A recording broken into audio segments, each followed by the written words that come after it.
That is right, ladies and gentlemen. We have come across what we believe the Steam machine. Oh, baby, baby, baby. Let's check it out. What's up with the Steam? You know what's something, man? It's real interesting that they are coming up with the Steam machine. I think it's going to be a little bit of time before they come out with the Steam machine. But nonetheless, would it be something if GTA 6 hit us with a curveball of the Steam machine and a GTA 6 coming out with that? I mean, what a curveball would that be? Because I guess Steam would be part of the PC community. Let's check this out, man. Let's check this out. What's going on with the Steam? Everybody, Damon here. For today's Daily Fix, we have the Steam machine's price finally revealed and just how long God of War Laufe has been planned. The price is looking like it's going to be like a worth a PC price, man. Let's check this, man. Let's check this. I've been wanting to know the price for this, man. I'm surprised they didn't put out the price a lot earlier than what they just now putting it out. Presented by Universal Orlando Resort and its newest theme park, Universal Epic Universe. After months of speculation, the Steam machine is finally here, starting at $1,049 for the 512. God!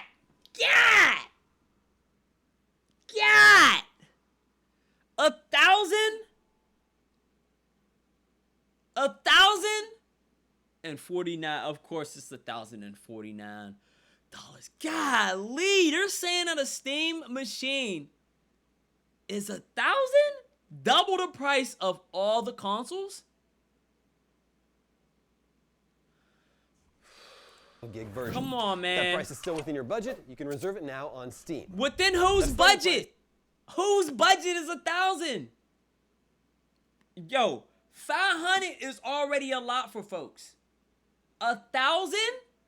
A whole stack? Look, I get that things went up, but they're selling. Yo, you're selling to gamers. Gamers. Now they're at this point selling to workers. And you know what? All fairness, I get it. I get it on why the price is what it is. Because now a console is more than a console. That for many, it's a career. I get it. I get it. But man, for many people starting out, that's a major investment. Yo, Sure, what's good with you, baby? How we feeling? How we feeling? How we feeling? PC without the Steam controller. If you want to add the controller, there is a bundle for $1,128, which means you're getting Valve's controller for $79 rather than the $99 bucks. Oh, that's the controller. Wait, let's look at the spec. Wait, what's the specs for the controller? The spec: wire, Bluetooth, 24. Okay, 35 hour battery life. That's not bad. Not bad. Dual trackpads. Okay, I don't know if I like the design. I don't know if I like the design of this. It feels like a lot. It feels like a lot. You know, but shout out to Steam for having their own console now. And you know, the controller. It's like, you know what Steam kind of reminds me of? It reminds me of just like Dreamcast. You know, really great thing, but it's like... But then again, Steam does have its own platform worth of games. So, I mean, hey. It's only right for them that at some point they was going to develop and become their own company. That's just how that is. Rather than being a home base or umbrella for all the games like at Amazon, you might as well come out with your own console. I mean, it makes sense.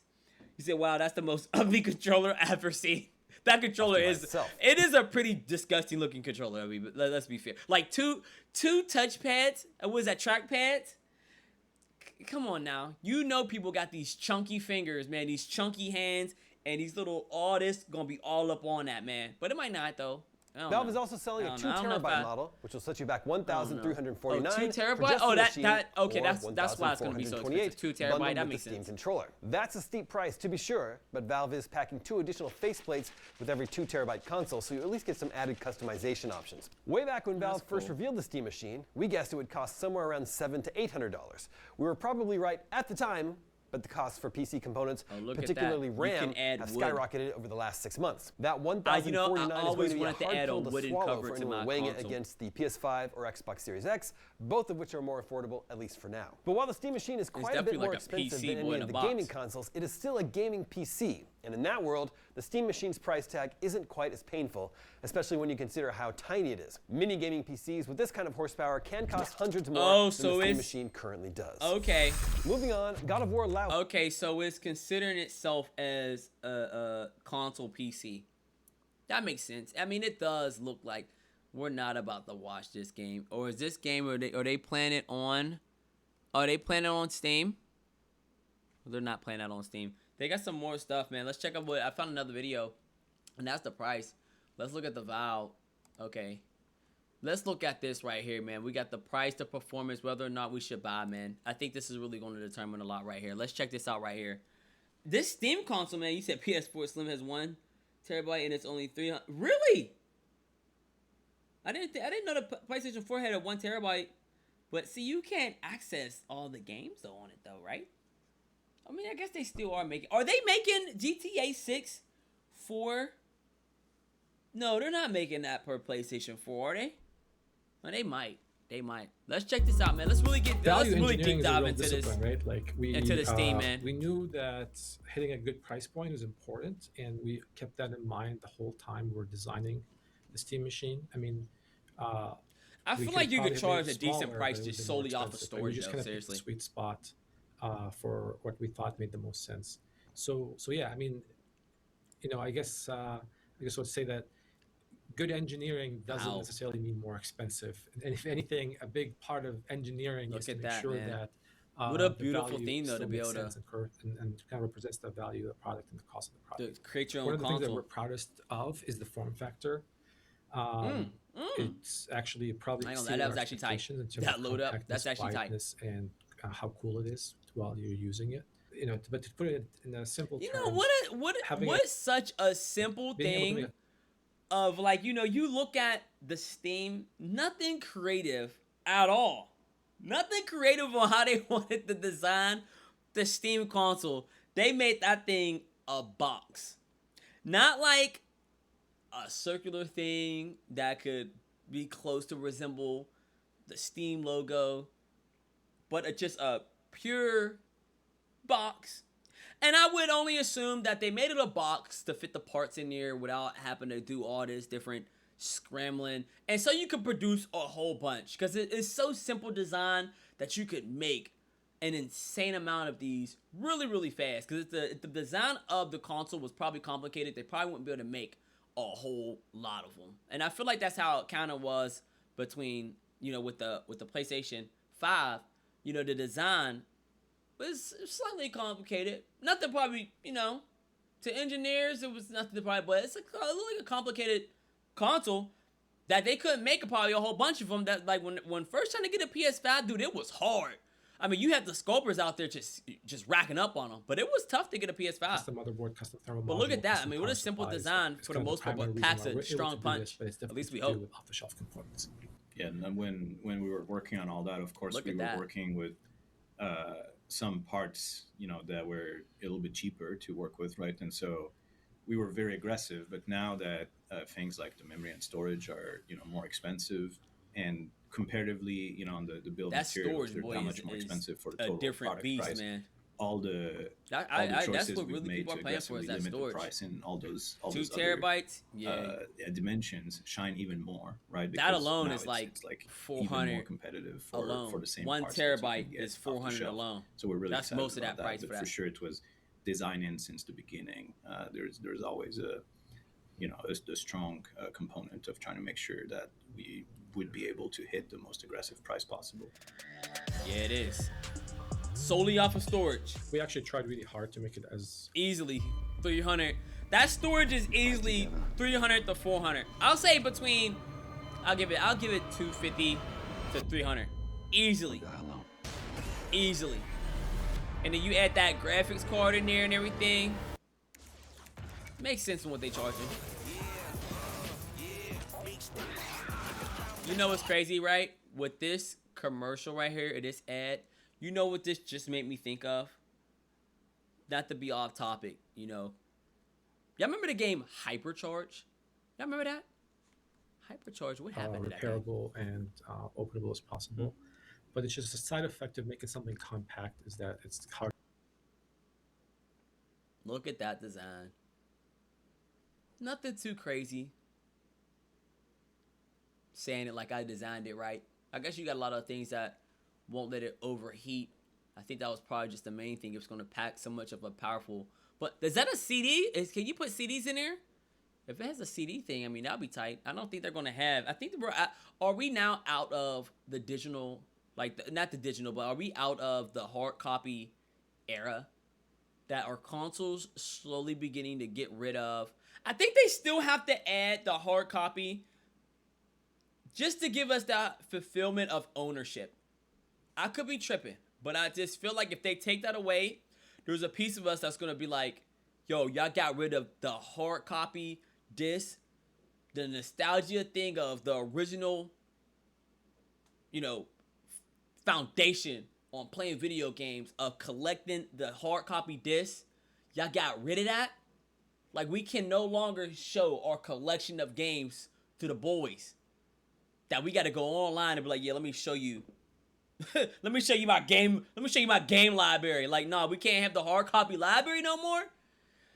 I'm curious to know if they're going to have any games that you could get a hard copy from, like GameStop, to put in the Steam. I think that'd be interesting. Like, the smaller something is, that's just the less options you have for adding. Because that means Steam's going to have to make their own hard copies, but I don't think they're going to do that. Because that's a like, for example, that's an expense that's slowly fading. Being on an FPC that loops around the power supply and being mounted at the bottom of the power supply, that was not because it was the easiest way to do it. We could have just, buried it inside the thermal module, for example. And we actually wanted to do that with memory too, but it's just from a signal integrity standpoint, it just wasn't possible.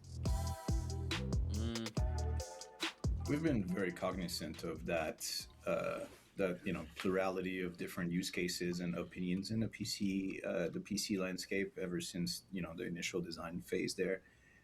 It was important to us that it could be used as a desktop, including... Oh, you could use this as a desktop. The get out. DisplayPort output and having the two simultaneous display outputs. I think all these features and, the way that we've laid out the ports and all that, there's definitely some thought. Not to be like, a turd or anything like that, but I am curious to know, like, who's their target audience on who they want to buy the Steam. Like, who do they want to buy that? Because, like, for kids... I mean, you have gamers, but I mean, I guess if you want a desktop, the best thing if you want a desktop for your kids, it might be the Steam. You got your games on there, and you got your PC. So I guess the new generation of PCs are here. Welcome to the new era with PCs, ladies and gentlemen. That if you ain't getting a gaming PC for your main PC at your house, then what are you doing? If you're just getting regular PCs at like regular desktops, it don't matter if you are a person that doesn't play video games. You better be getting you a high-powered gaming PC that could go ahead and if you played Tetris, play Tetris on ultra graphic ability. If you're playing solitary, ultra cards, boy. Like, you get a gaming PC if you're going to get any desktop now for the house. Do something different. That's the best investment you could do. A docked Steam Deck type of experience. And so, we've been aware of that. Whether one or the other is the priority is a little hard to say, right? Because we're trying to make sure that it's a great experience. That looks tight. But for sure, I would say right now, the gaming side of the experience is more developed because of where we come from. I think the whole desktop aspect is something that we want to, like, we've been improving, we've been working on it. It's actually really smart that they're doing that as well. It really is smart that they're doing that. Coincidence that a good PC is also a good gaming device, right? Like, at the end of the day, a good hardware is good hardware. Yeah. So he's so right about that. What a genius idea, because it gives people that option, and I feel like you want to offer as much options to somebody if they buy something or make that investment. At least give them that open space to be like, you know what? If I just want to work, if I want to just do my schoolwork, I can do my schoolwork. If I want to play the game at the highest level, I can play the game at the highest level. If I want to stream or whatever the case may be, if I want to go ahead and have my meetings on there, you can do that. And what a beautiful design. I mean, in a lot of ways, the great idea on their end. Really great idea on their end. Are pretty much the same, right? Like, everybody prefers smaller, quieter machines, regardless whether they're to do productivity or to do gaming on them, right? So, yeah, I think it's just kind of born out of the desire to make a good device in general. I mean, in general, being able to install whatever software you want without having Look at to that. consult with Look us at that. is kind of the, a big goal of this. Oh, to they kind of already have games represents, on already. that aspect of PC. So I think it's Did great they that say the folks release date for it? are finding ways to streamline that as well. Look But at that, in man. general, Oh, I'm grabbing I me a think Steam if you for need sure. some kind of third-party components to be able to load your apps, we suspect that there's something we could be doing better, just so that that's possible out of the box, right? Without Look without at that, needing man. that kind of software. So it's something that we're working towards to try and improve. But I mean, the power of PC is that in the meantime, those community projects can get the job done, right? For folks that find them and want to use them. So it's really, I think it's really a celebration of like what everything that PC gaming stands for, that people are able to do that, and that we're not really in the way of that. So we're pretty excited by that in general. Our assumption is definitely that if you can download an installer or some kind of application on your normal PC, double click on it and get what you expect, which is the things installed and you can get at it later, right? Good for them, We man. want to get to the same point for SteamOS, where you don't have to have like an installer, like an extra thing, or that you're, trying to, or you don't have to feel like you're going under the hood to do that. Like Yeah, the I whole feel that. concept of side loading is kind of antithetical to what we're trying to do. It's all I feel what they're doing, man, because it is a turnoff, especially if you're like, so when I first got this PC, man, it's different. Having a PC is so different, especially if you really don't know what you're doing. And just like any sales team, dude, when you go after 3 clicks, you get nervous, and you start to you start to panic, and you be like, hold up, what am I downloading? Once you got to do all that, and you got to open a folder, you got to go to the app, click on that, you got to extract, then you got to download it, you got to install, then you got to reinstall, then you got to delete it, come back to, you're like, yo, I ain't trying to do all that. Just give me what I want. One click, let me do it. Click. I should have what I want, man. Yo, War, what's good with you, baby? $1,000, no controller. Get out of that is crazy though.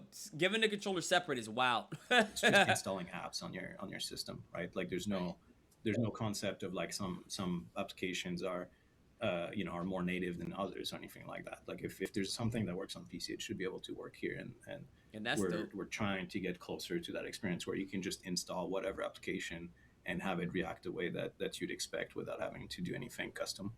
That's what's up, man. I think that's really great. I love creators that are literally genuinely trying to make it easy. 1,000 for chicken fed 2,000. Hey, yeah, that's what I said, man. That's what I said. They're 100% just straight up give it that terabyte, man. That 2 terabyte, man. It's worth so much now, man. It's worth so much. Oh, and this is Cyberpunk on Steam. I think it's broadly This true is how that there's goated a bunch of games Cyberpunk on Steam is, that man. work really well at 4K on the machine. Look at that. And, oh, they're running a even thingy. games Oh, that are look still at coming 007 out, on it. not, every game. Oh, they're already playing games on push it. the envelope there. There's games that look gorgeous that I think are still very viable at 4K native, even without any sort of upscaling. But when you throw upscaling into the picture, especially with the upcoming FSR4 that AMD has confirmed will be available, and that we can say confidently will be available on Steam Machine as well. I think it makes sense. Is there really that much big of a difference? You better get on somewhere, right? Look at that. And that's on Mafia, right? I mean, the graphics definitely are a little bit sharper. I mean, it look a little bit more shaded, a little bit more shadow. I mean, what? Is it a valid question to ask? Like, how far do we really want to go with graphics? I'm all about the small detail, believe me. But is there a peak where there's like, okay, satisfied. Like it. I mean, and it depends on the game. And that's what I truly believe. Like, it don't matter. For some games, it don't matter how graphic you can be. It's just whatever the theme of that game, you just gotta match that game on what it should look like. Like you couldn't grab. That's just like you can't grab a Super Mario game and give it Ultra HD. Like, it's like Super Mario, give it that pixel. Give it the pixel. Like the game, you know what game that's looking phenomenal? They got the Final Fantasy Pixel coming out. I'm not sure when, but man, does that game look good. I can't wait to get that Final Fantasy Pixel. Oh man, does that look good. I really can't wait to get that. There's a bunch of games where different trade-offs might make more sense. 1440p is definitely a little bit of a sweet spot. I think, look at this. Like, even for a game like this, man, the Warhammer 3, I don't know if I really want like that much crazy of graphics. Like this type of game, it's like I could care near of the graphics, as long if it's playable and it don't stutter and I get my unit. Like it's just I don't know if I would matter too much for this type of game. Because there's so much going on. I can only that envelope when you're. I'll be okay with what I get because there's so much. Like Halo Wars, I love Halo Wars, man. I still play Halo Wars. I would also say that performance over time is a little bit of a malleable thing. We're always. I think I'll take performance over improvements and the crazy graphics on games that really don't need that type of graphics all day to optimize performance. But only campaign games, like linear campaign games. We've done a ton of work first person, third person, optimizing deserve that high top tier graphics in my opinion. In my opinion, and open world optimizing performance for things like ray tracing, which will be rolling out. In the next few days, we have a new driver that really improves and moves the needle on that aspect. But also rolling out new technologies like FSR, of different different abilities of that, like frame gen. All this stuff will contribute to making the performance a little bit different than it was at launch, right? As we'll roll that out, so we're always constantly working. When is launch? Driver optimizations and such. Did they say when launch was?